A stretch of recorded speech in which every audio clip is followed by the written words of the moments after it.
오이코스 시리즈를 잠깐 멈추고요. 오늘은 2020년도에 대한 그 하나님의 마음, 비전에 대한 마음들을 좀 나누기 위해서 한 2주 혹은 3주 정도를 좀 진행하려고 합니다. 그래서 오늘은 올해 우리 하나님 주신 그 표가 한번 따라하실까요? 말씀이 육신되어. 네, 말씀이 육신되어라고 하는 비전의 말씀을 주셨습니다. 그래서 오늘 첫 시간으로 약속을 따라 난 자라고 하는 제목으로 말씀을 나누겠습니다. 요한복음 1장 14절입니다. 함께 읽겠습니다. 시작. 말씀이 육신이 되어 우리 가운데 거하심에 우리가 그의 영광을 보니 아버지의 독생자의 영광이요 은혜와 진리가 충만하더라. 아멘. 저희 교회는 그 한 해의 비전의 말씀을 받기 위해서 이제 연말이 되면 좀 기도하는 시간들을 갖고 또 연초가 돼도 기도하는 시간 갖는데 하나님께서 이 마음을 주셨습니다. 저희 지난 몇 년의 시간 동안 하나님 주신 말씀대로 그대로 하나님의 말씀을 성취하시는 하나님이시라는 것을 지난 몇 년간 저희는 경험했습니다. 광야의 길을 사막의 강을이라는 말씀을 주셨을 때에 저희는 진짜 광야 한가운데 떨어져 있었습니다. 사막 한가운데서 길을 잃고 물이 없어가지고 막 기진맥진해 있었습니다. 그런데 이 말씀을 붙들었을 때 어떤 일이 벌어졌죠? 진짜 길이 났어요. 진짜 사막 한가운데서 강이 흐르기 시작했습니다. 할렐루야. 우리 하나님 말씀하시는 여호와이시고 그 일을 지어 성취하시는 여호와이신 줄 믿습니다. 그래서 우리가 우리의 평생 동안 붙들어야 할 진리는요 하나님의 말씀인 줄 믿습니다. 그 말씀하시는 여호와를 믿고 따라갈 때 우리의 삶 안에 하나님의 일들이 넘쳐날 수 있을 것입니다. 이 말씀이 육신이 되어 이것은요 우리가 세 글자로 많이 표현하죠. 성육신이다. 영어로 하면 incarnation이라고 얘기합니다. 이 성육신 여기 혹시 중국어로 해주실 수 있나요? 네. 국제적입니다 우리는. 이 정영상 이거요 무슨 뜻이냐면 말씀이 성취되어서 육신이 되었다. 그래서 이게 성취되었다라는 뜻입니다. 그래서 저는 예전에 그냥 이게 거룩할 성자구나 이렇게 생각했는데 한자를 들여다보니까 그게 아니더군요. 이룰 성자더군요. 성취되어져서 이 말씀이 성취되어서 육신이 됐다 이런 뜻입니다. 여러분 오늘 우리가 여러분들과 함께 이 성육신의 영적 원리를 우리가 함께 좀 살펴보면서 올 한 해 하나님께서 우리에게 뭘 원하시는가, 왜 이런 말씀을 뚱딴지같이 주셨는가 함께 좀 살펴보는 시간 갖겠습니다. 우리가 보통 이 성육신이라고 하는 것은 말씀이 육신이 되어서 이 땅 가운데 오셨다라고 하는 크리스마스의 메시지로 알고 있습니다. 그런데 이것은요 이 하나님의 경영의 모든 원리입니다. 하나님의 일들이 시작되는 모든 패턴이 이와 같습니다. 그래서 우리 4가지의 사건을 여러분들과 나누고 싶은데 먼저 이삭이 태어난 사건입니다. 자, 역사 속에 이삭이라고 하는 인물이 탁 태어났어요. 근데 이 이삭이 태어나기까지 너무 많은 일들이 일어났죠. 그런데 이 이삭이 태어난 이유가 뭐냐면 하나님이 뭐 하셨다? 말씀하셨다예요. 자, 그런데 하나님이 말씀하신 그 상황을 보면 아브라함이나 사라나 뭔가 이게 합리적으로나 논리적으로나 경험적으로나 인간적 생각 안에서 가능한 얘기입니까? 불가능한 얘기입니까? 불가능한 얘기예요. 이 불가능한 얘기를 하나님이 말씀하셨다. 근데 결과적으로 어떻게 됐어요? 이삭이 태어났어요. 여러분 이것이 바로 성육신이에요. 자, 2번째 사건입니다. 창조에 많은 이야기가 있는데 그 중에 딱 하나예요. 땅의 짐승을 종류대로 내어라 라고 주님 말씀하셨어요. 근데 이 일들이 실제로 동물의 실체가 이 세상에 툭 나왔어요. 여러분 이 세상에 식물과 동물과 각 종류에 따라서 등장을 했어요. 그 이유가 뭐예요? 하나님이 말씀하셨기 때문이에요. 빛이 있으라 하심에 빛이 어떻게 됐어요? 생겼어요. 하나님은요 말씀하시는 분이시고 그 말씀은 반드시 현실 세계 속에 드러나게 되어 있습니다. 이럴 때 아멘하기 좋은 포인트입니다. 말씀은 항상 현실 속에 드러나야 되는 거예요.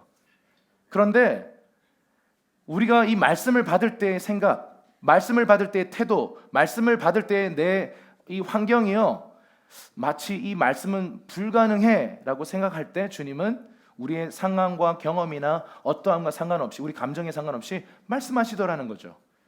그런데 이 말씀이 현실 세계에 드러나기 위해서는 좀 우리가 좀 다른 자세가 필요하다라는 것입니다. 우리 그 밑에 있는 말씀들을 좀 읽어볼까요? 아브라함에게 주신 약속의 말씀 이런 겁니다. 읽어볼까요? 시작. 여호와의 말씀이 내 몸에서 날 자가 내 상속자가 되리라 하시고. 네, 여기까지. 네. 여호와의 말씀이 아브라함에게 임했는데 뭐라고 얘기하냐면, 아니 나이가 이만큼 들었는데 안 주시니까 안 되나 보다 그래가지고 엘리에셀이라고 하는 종을 내 상속자 삼겠다 그랬는데 주님이 뭐라고 말씀하세요? 그 사람이 아니다. 네 몸에서 날 자가 상속자가 될 것이다. 이삭의 탄생을 예고하잖아요. 그래서 나중에 무슨 짓도 하죠? 네, 조금 이따 얘기하겠습니다. 창세기 1장 24절입니다. 시작. 하나님이 이르시되 땅은 생물의 그 종류대로 내되. 주님이 그렇게 내라라고 말씀하시니 그대로 됐다 이렇게 말하는 거죠. 자, 우리 열왕기 하에 보면요 이런 얘기가 있어요. 한번 읽어볼게요. 6장입니다. 시작. 우리가 드디어 내 아들을 삶아 먹었더니 이튿날에 내가 그 여인에게 이르되 내 아들을 내놓아라 우리가 먹으리라 하나 그가 그의 아들을 숨겼나이다 하는지. 여러분 끔찍한 얘기가 지금 기록되어 있어요. 자신의 아들을 삶아 먹었다는 얘기가 있어요. 사실 우리 여기 아이들이 있는데 이런 얘기를 입에 담는 것 자체가 정말 참 불쾌한 얘기입니다. 그런데 사마리아 성에 이 포위를 당하면서요, 이 포위를 당하면서 복음로가 다 차단됐잖아요. 완전 포위가 됐는데 이게 날수가 길어지니까 식량이 다 떨어져요. 그래서 무슨 짓이 벌어져요? 자기 자녀들을, 갓난아이들을 이렇게 해버립니다. 근데 여러분 이런 일들이 왜 일어나는 걸까요? 이것 또한 하나님의 말씀 때문이에요. 그 밑에 있는 말씀 신명기 28장 53절입니다. 시작. 네가 적군에게 애워싸이고 맹렬한 공격을 받아 곤란을 당함으로 내 하나님 여호와께서 내게 주신 자녀 곧 내 몸의 소생의 살을 먹을 것이다. 여러분 이 세상에서 일어나는 이 모든 저주스러운 일들이 왜 일어나는가? 주님이 말씀하셨어요. 말씀에 불순종하면 그런 일이 일어날 것이다 라고 하시는 거죠. 하나님의 말씀대로 이 세상은 모두가 다 경영되어지고 있고 하나님의 말씀을 따라서 이 자연세계에 하나님의 일들이 일어나고 있습니다. 여러분 오늘 이 부정적인 일들이 일어나는 이유도 하나님께서 말씀하셨어요. 내 말에 거역하면 이러한 저주가 일어날 것인데 실제로 여러분 이 시대 때 그러한 저주가 일어나 버렸어요.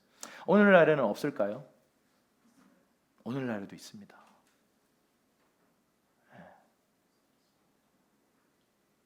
들려오는 얘기로 이렇게 뭐 성기사님들이나 얘기를 들어보면 북한에서도 그런 일들이 그때 고난의 행군 정말 힘든 그 시기대 때 이러한 일들이 있었다. 혹은 시체를 뭐 이렇게 고기를 이렇게 유통했다. 뭐 이런 얘기들을 들어요. 어쨌든 여러분 우리가 이러한 일들이 왜 일어나는가? 하나님이 하나님께 하나님의 말씀을 거역했을 때 이런 일이 일어날 것이다라는 하나님의 말씀 때문에 이런 일들이 일어난다라는 것입니다.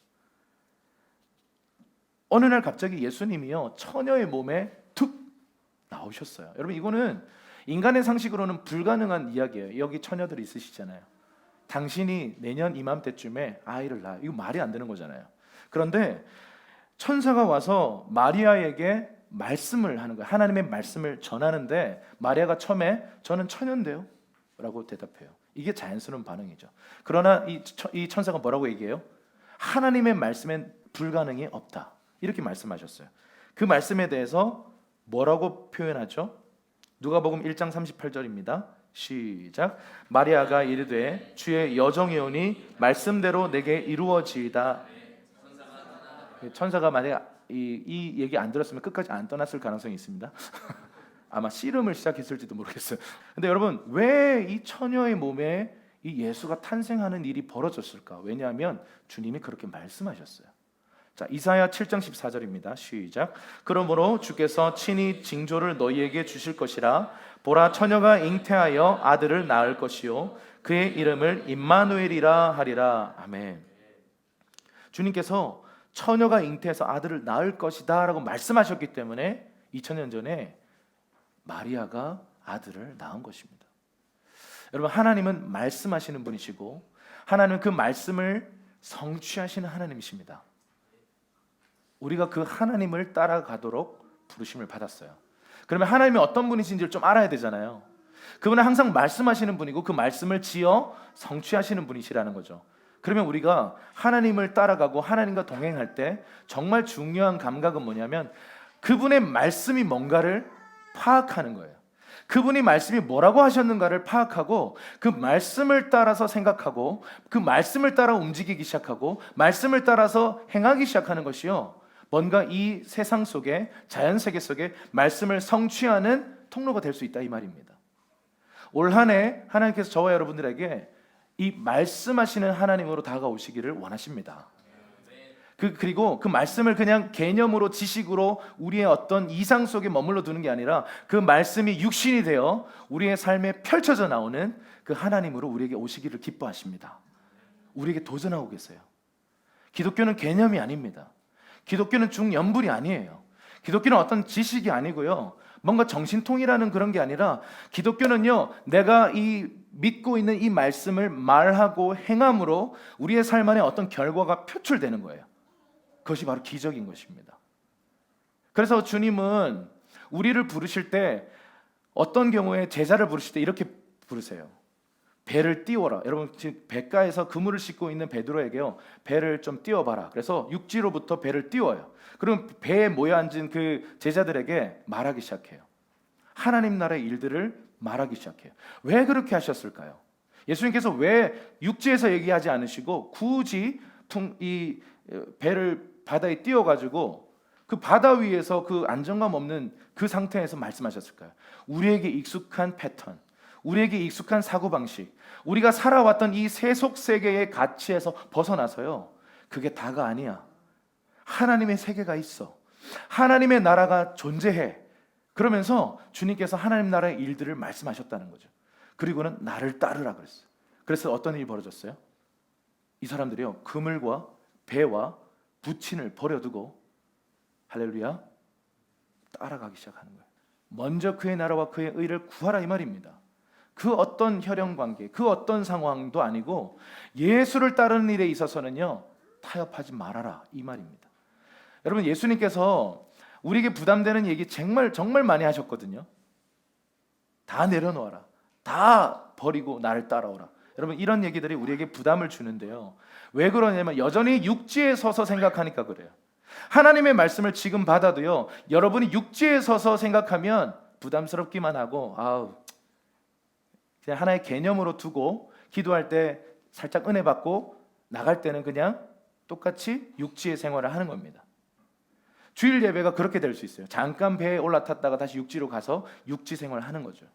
그런데 여러분, 하나님 나라의 삶, 신앙생활은 믿음의 모험인 줄 믿습니다.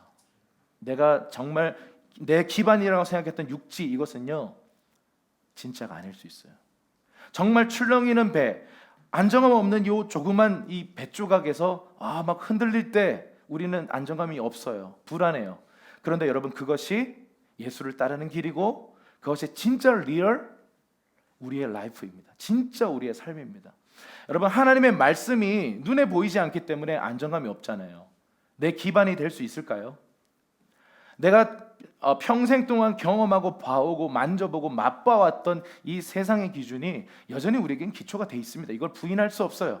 그런데 예수를 따른다는 말은 뭐냐면 그 육지에서 좀 나와서 불안하지만 흔들리지만 때로는 모든 것이 흔들리는 그 상황 속에 있지만 약속의 말씀 붙들고 씨름하는 거예요. 그것이 재정 싸움일 수도 있고요, 그것이 관계적인 일일 수 있고, 그것이 어떤 하나님께서 주시고자 하는 그 비전에 대해서 끝까지 기다려내야 하는 그런 상황일 수 있습니다. 근데 포기하지 말라는 거죠. 올 한 해 하나님께서 기도하면서 이런 마음을 많이 주세요. 그동안 여러분이 심은 것들에 대해서 올 한 해 거두시게 될 겁니다. 근데 만약에 여러분이 좀 잘못 심은 것들이 있다면 잘못된 게 막 나올 거예요. 근데 여러분, 걱정하지 마세요. 오늘 그 모든 걸 끊어버리십시다. 우리의 모든 저주와 수치를 다 짊어지신 분이 계세요. 우리가 잘못 선택하고 잘못 심어가지고 우리가 저주받아야 되는데 이거 대신 받은 분이 계세요. 누구세요? 예수 그리스도세요. 예수 그리스도의 은혜가 우리의 삶에 흐르게 하면 어떤 일이 벌어져요? 다시 우리의 삶에 은총과 축복과 은혜가 흐르게 될 줄로 믿습니다. 여러분, 이 성육신 그러면 좀 우리는 뭔가 좀 부담스럽고 나를 깨트려야 될 것 같고 겸손의 자리로 내려와야 될 것 같고 섬겨야 될 것 같고, 예, 맞습니다. 그런데 여러분, 이것이 부담스러운 일이 아니라 여러분이 그토록 기다리고 기다리던 진짜 참된 것이 우리의 삶에 나타나기 시작하는 그 원동력이요, 이 성육신인 것입니다. 그래서 그 네모 박스에 보면 성육신은 이렇게 정의될 수 있습니다. 메시아를 보낼 것이다라는 구약의 하나님의 말씀이 진짜 육신을 입고 우리 눈앞에 딱 나타난 사건이에요. 그래서 이 예수님의 제자들이나 예수님 시대의 수많은 사람들이 너무 놀래요. 그리고 예수님이 그렇게 올 리가 없다라고 생각하는 고정관념, 다시 말해서 육지 생활에 너무 익숙해가지고 말씀이 진짜 육신을 입고 내 앞에 오니까 진짠가? 의심이 들기 시작하는 거죠. 예수님을 3년 반 동안 따라다녔던 도마도 난 도저히 못 믿겠다 이런 얘기합니다. 오병이어 다 이빠이 먹어놓고는 못 믿는 거예요. 이상한 도를 전하는도다 그러면서 그냥 떠나가는 거죠. 여러분, 우리가 정말 주님을 따라가기 위해서는요, 육지 생활, 내 편안한 육지 생활, 내게 안정감을 주는 내 기반이 되는 그 육지 생활에서 좀 나와서요, 흔들리는 조각배를 좀 탈 필요가 있어요. 그래서 주님이 바람을 주시면 그 바람을 따라 때로는 내가 믿음의 노을을 저으면서 가야 하는 것입니다. 기독교는 머물러 있는 종교가 아닙니다. 오늘 선교에 대해서 말씀해 주셨는데 기독교는 처음부터 선교예요. 움직이는 것입니다. 고이기 시작할 때 썩는 것이고 흐르기 시작할 때 생명력을 얻는 것입니다. 여러분, 교회로는요, 선교론에서 나왔어요. 하나님께서 온 세계와 열방을 선교하시는데 교회가 함께 동참하는 거예요. 여러분, 교회에 하나님 나라가 아님에 있을 수 있어요. 사람들의 왕국, 기독교라고 하는 어떤 하나의 종교의 왕국이 임해 있을 수 있어요. 그러나 하나님이 움직이실 때 그것을 따라가기 시작하는 하나님의 백성들, 예수의 제자들이 움직이기 시작할 때 그 움직이는 곳곳마다 교회가 개척되고 하나님의 나라가 선포되고 질병이 떠나가고 귀신이 떠나가는 하나님 나라가 펼쳐지는 일은요, 종교나 시스템이나 어떤 갇혀져 있는 내가 편안한 육지 생활에서 일어나는 일이 아니라 불안하지만 말씀을 붙들고 풍랑이 일지만 때로는 죽을 것 같은 위협이 있지만 믿음으로 달려가는 사람들을 통해서 운동이 일어나는 것입니다. 기독교는 처음부터 운동이었고 주님 오실 때까지 운동으로 달려가야 하는 것입니다. 갈라디아서 4장 22절 23절에 이런 말씀이 있습니다. 우리 한번 읽어보겠습니다. 시작.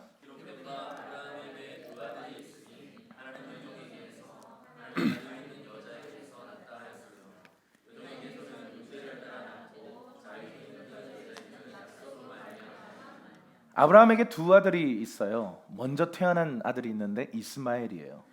이 이스마엘이 사실은 많은 문제입니다. 신약 성경의 갈라디아에서 특별히 이 이스마엘과 이삭을 가지고 아주 중요한 진리들을 전하는데 그 이야기를 좀 나눠보겠습니다. 자, 이스마엘을 낳은 이유가 뭐예요? 하나님이 약속했는데 약속이 안 이루어졌어요. 그래서 처음에는 엘리에셀 종이 내 후사인 줄 알고 이 다 인수인계 하려고 했는데 아니다 그러셨어요. 쟤는 아니구나. 그러면 사라가 어느 날 빡쳐가지고요, 왜 빨리 안 주시지? 그러더니 갑자기 저 요종한테 가서 낳으세요. 근데 아브라함이 더 나빠요. 그럴까? 이게 아브라함이 사라의 말을 들으니라라고 돼 있어요. 그 밑에 있는 말씀 한번 읽어볼까요? 창세기 16장 2절입니다. 시작. 사라가 아브라함에게 이르되 여호와께서 내 출산을 허락하지 아니하셨으니 자녀를 얻을까 하노라 하매 아브라함이 사라의 말을 들으니라. 아멘. 여러분, 때로는요, 가장 가까운 사람이 내게 하나님의 말이 아닌 사탄의 말을 할 수 있어요. 우린 그걸 인정해야 합니다. 어떤 경우는요, 내가 정말 좋아하는 그 사람이 나에게 하나님의 말씀과 정면으로 충돌하는 세상의 말, 사실은 이것을 사탄의 말이라고 표현하니까 좀 깜짝 놀라는데 정말 사탄의 말입니다. 사탄은요, 우리에게 어떻게 그의 말을 넣어주냐면요, 사람과 미디어와 어떤 책이나 어떤 세상의 수많은 어떤 요소들을 통해서요, 심지어 심지어 제가 깨어있지 못하면 저의 설교를 통해서도 사단의 말들이 들어갈 수 있어요. 여러분, 우리가 히틀러를 만들어냈던 그 독일 교회 이야기를 우리는 알고 있습니다. 히틀러의 이 모든 것을요 하나님의 이름으로 축복했어요. 그래서 홀로코스트 이거 모든 것들을요 예수의 이름으로 진행했다고요. 이거 정말 충격적인 일입니다. 우리가 정말 깨어있지 않고 하나님의 나라가 우리 가운데 임해 있지 않으면요 하나님의 거대한 이 물결에 따라서 하나님의 선교를 향해서 동참할 수도 있지만 내 왕국을 막 세우고 결국은 인본주의가 들어와서 사람의 말들이 사단의 말들이 들어와서 그것들이 열매 맺고 막 출산되는 일들이 교회 안에서도 벌어질 수 있습니다. 참 슬픈 현실이지만 이 성경 안에 그런 역사들이 반복되고 있고 현대 우리 한국 교회 안에도 그런 일들이 정말 언론과 미디어를 보면 너무 많이 일어나고 있습니다. 여러분, 사람을 통해서 사단은 말해요. 근데 그 사람이 하나님의 말을 했던 사람이기도 해요. 자, 한번 읽어볼게요. 마태복음 16장입니다. 시작. 예수께서 돌이키시며 베드로에게 이르시되 사탄아 내 뒤로 물러가라. 너는 나를 넘어지게 하는 자로다.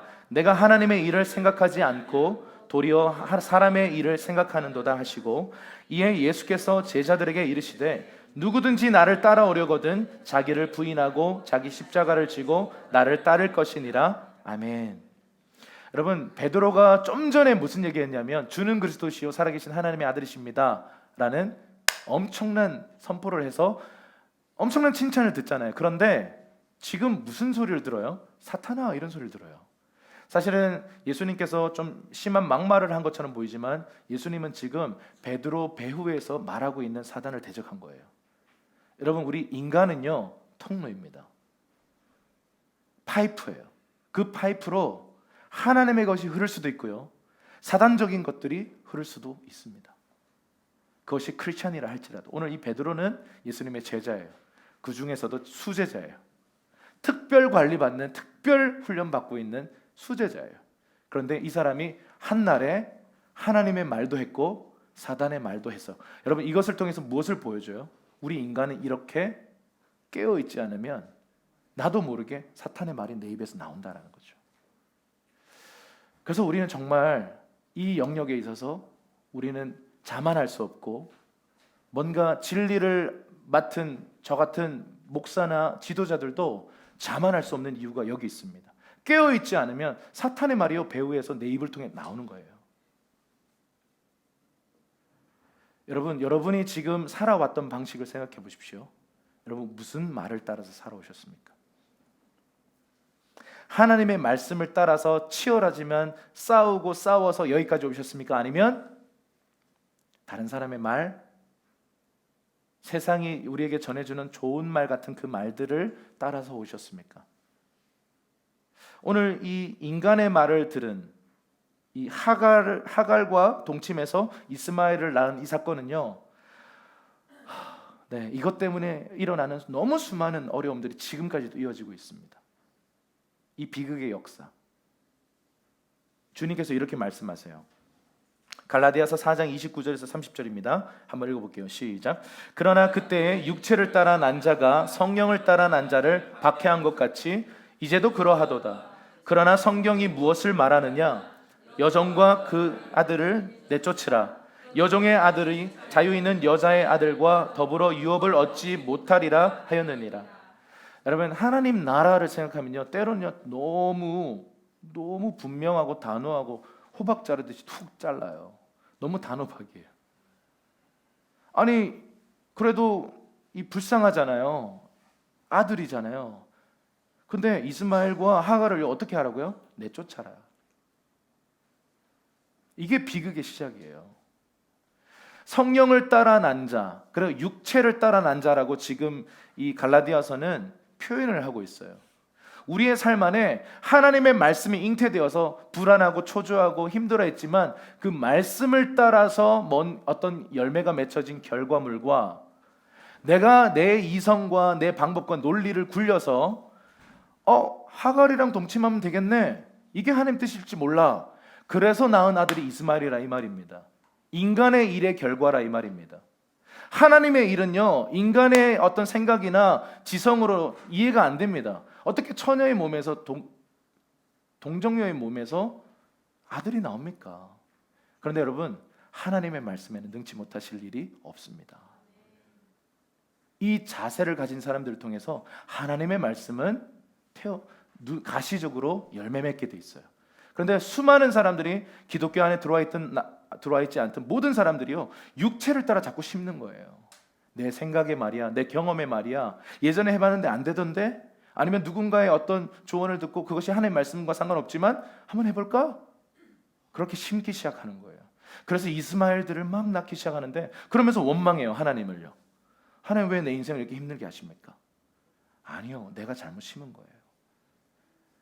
성령을 따라 난 자, 육체를 따라 난 자는요, 처음 시작부터가 달라요. 말씀을 심은 자는 말씀에 따르는 결과물을 경험하게 될 겁니다. 그러나 말씀이 아닌 다른 것을 심은 사람들은요, 이스마엘을 낳게 될 거예요.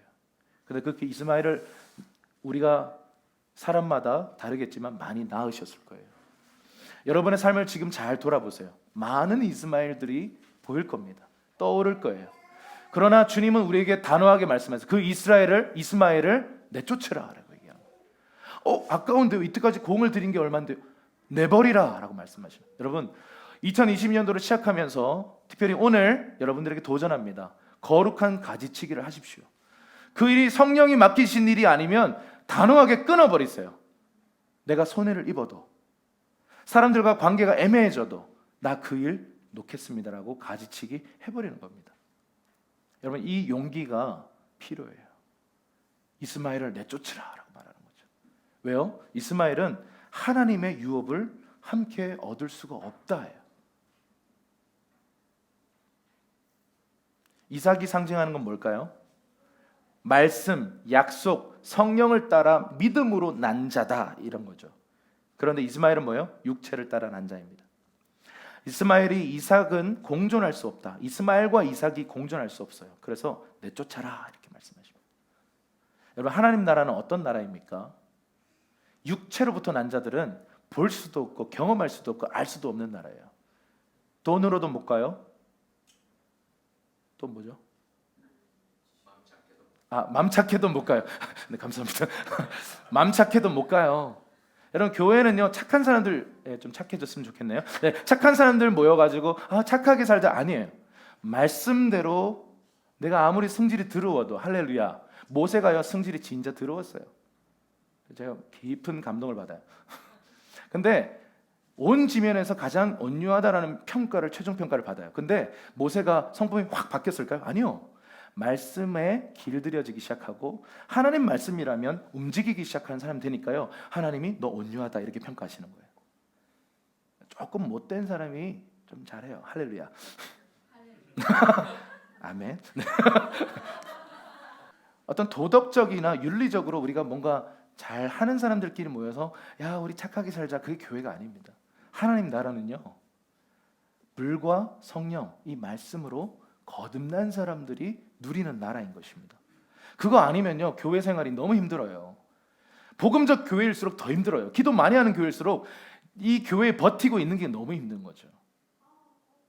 여러분, 우리가 육체를 따라 난 자가 아니라 말씀을 따라, 성령을 따라, 약속을 따라 믿음으로 태어난 자, 거듭난 자가 되어서 올 한 해, 오늘 이 자리에 초신자들도 있고 세례받은 지 얼마 안 된 사람도 있고 이제 곧 또 세례받을 사람들도 같이 있는데, 여러분, 우리가 정말 하나님 나라의 실제가 내 삶 안에 개념이나 어떤 지식이 아니라 어떤 실제적인 어떤 현상과 결과물과 기적의 열매로 우리의 삶에 펼쳐지기를 주님의 이름으로 축원합니다.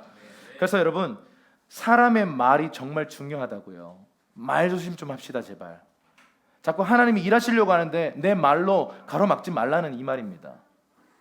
사람의 말들이 내 입에서 너무 많이 나와요. 여러분, 사람의 말 뒤에 누가 있다고요?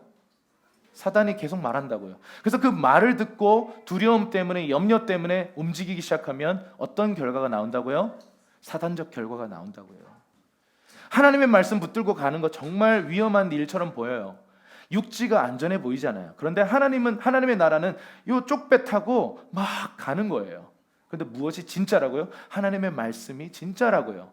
하나님 말씀하셨으면 반드시 하나님의 때에 그 말씀대로 성취되는 것입니다. 인생의 지혜는 어디 있습니까? 무엇을 붙들어야 합니까? 대세를 따라야 합니까? 여러분, 지금 전문가들이 얘기합니다. 앞으로 경제 상황 최악이 될 겁니다. 미국부터 해서요. 지금 미국의 영향으로 한국까지 이 경제적 상황은 앞으로 최악의 상태를 달리게 될 거고, 수많은 실업인들과 노숙인들의 출현을 사실 전문가들이 예견하고 있어요. 이 부분이 아는 사람들은요, 지금 이미 많은 것들을 막 준비하고 있어요. 막 이런 주식 시장이나 막 그 현장의 최전방에 있는 분들은요, 자기 가족 살리려고요, 온갖 것 지금 다 준비하고 있어요. 정말 쉽지 않은 시대입니다. 근데 앞으로 더 힘들어진다라고 예측하고 있으니까, 만약 정말 우리의 상황과 실제적인 경제적 상황이 최악의 상태로 들어갔을 때, 여러분, 우리 어떻게 살아가야 될까요? 그러면 막 이 신앙과 돈 문제가요, 그때는요 정면으로 부딪힐 거예요. 돈을 조금이라도 좀 더 하려면 신앙과 정면을 부딪혀서요, 신앙생활을 제대로 할 수 없는 구조 속에 들어갈 겁니다. 그러면 우리는 어떻게 해야 될까요? 수많은 사람들이 방황할 거고, 수많은 사람들이 신앙에서 떨어질 겁니다. 우린 그 시대 때 보여지는 이 최악의 상황을 따라서, 대세를 따라서, 이 시대적 흐름을 따라서 움직여야 할까요? 아니면 하나님의 말씀을 그때도 진리라고 고수해야 될까요? 여러분, 이 장소 우리에게 기적 아닙니까? 돈 한 푼 없는 우리에게 하나님이 말씀을 주셨고, 그 말씀이 가시적인 이러한 은혜로 나타난 것을 우리가 봤잖아요. 물론 좀 늦게 오신 분들도 있습니다만 같이 봤잖아요. 기적을 봤잖아요. 그런데 왜 기적을 봐놓고 내 삶에 그 일이 일어날 거라는 믿음은 없나요? 주님이 우리에게 혼내신 적이 참 많아요. 근데 혼내신 이유가 단 하나예요. 왜 믿음이 없냐예요. 너 봤잖아. 너 들었잖아. 너 경험했잖아. 너 만져봤잖아. 근데 왜 못 믿냐? 이것 때문에 예수님이 항상 화내셨어요. 야단치셨어요. 언제까지 너를 참으리요? 주님 그 외에는 다 품어주셨어요. 믿음 없는 거에 대해서는 주님은요 굉장히 화나 계세요. 영광스러운 교회를 향해서요, 주님께서 어떤 부분에 있어서 화나 계세요. 왜 믿지 못하냐예요. 육지가 너의 기반이 아니다. 내 말씀이 너의 기반이다 라고 말씀하고 계시는 것입니다. 아멘하기 좋은 포인트입니다. 여러분, 이 믿음이 말씀과 육신을 이어주는 다리입니다. 그래서 믿음 싸움, 여기서 포기하지 맙시다. 믿음의 싸움에서 탈선하지 마십시다. 끝까지 믿음 위에 굳게 서서 하나님의 약속의 말씀을 붙들고 진통하고 씨름하고 울고 씨를 뿌리고, 그런 사람들에게 하나님은 기쁨으로 단을 거두는 때를 허락하실 것입니다. 로마서 10장 17절입니다. 우리 큰 말씀으로, 큰 목소리로 읽겠습니다. 시작. 그러므로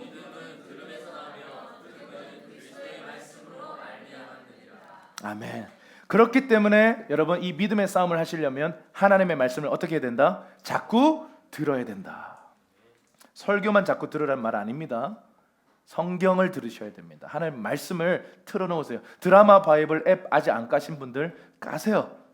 까기 싫다 이런 분들은 유튜브에 들어가면 드라마 바이블 치면 다 올려져 있습니다. 여러분, 이거 한 사업가가 만든 거예요.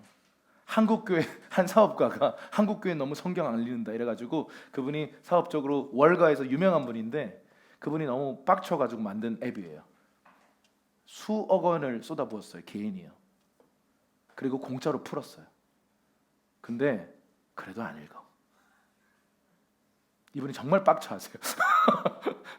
제발 좀 읽어. 그래서 이 앱 깔아라니까 앱 어떻게 깔는지 몰라 막 자꾸 이런 분들이 계셔가지고 유튜브에 하나하나 다 올렸어요. 하나하나요. 한 장 한 장을요. 그 작업 얼마나 힘든 건 줄 아세요? 근데 안 읽어. 이건 대단한 거 아닙니까? 여러분, 중국에서 예전에 그 지하 가정교회에서 성경 없이 예수 믿던 사람들이 성경 배달 사역하신 선교사님이 성경을 딱 배달했던 그날, 제가 그 영상 보고 많이 울었어요. 성경을 받아들고요, 내 생에 처음 내 성경을 받아든 거예요. 그래서 막 우는 거예요. 막 춤을 추는 거예요. 근데 그걸 보는데 너무 부끄러운 거예요. 나는 성경 베고 잤거든요. 되게 두께가 딱 좋아요. 수련회 가면 항상 이거 베고 자는데, 베고 자고 막 먼지 막 묻어 있고 집에 막 성경 종류대로 다 있는데, 여러분 하나님의 말씀이 육신이 되려면요, 말씀을 일단 들어야 돼요.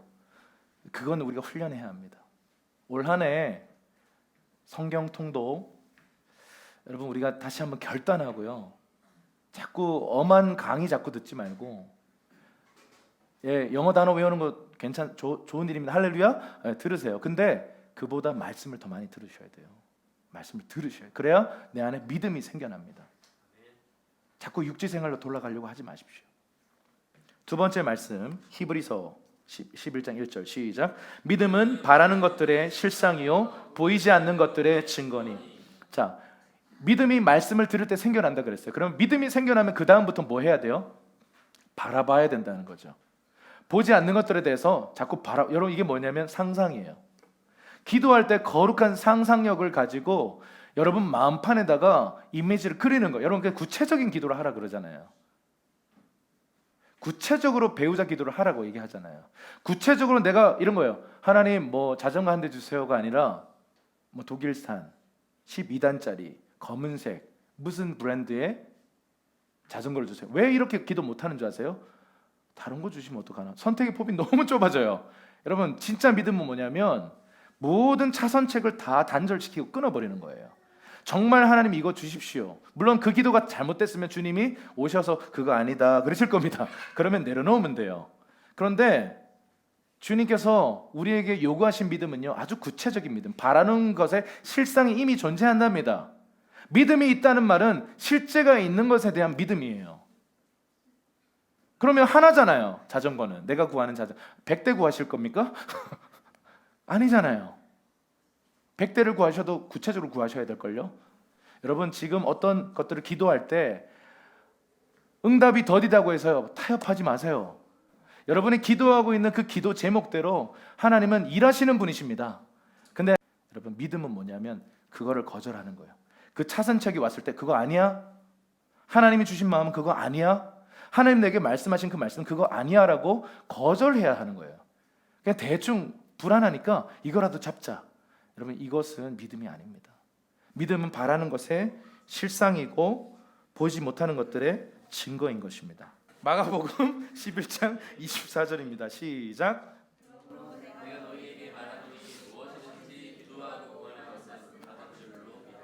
그리하면 너희에게 그대로 되리라.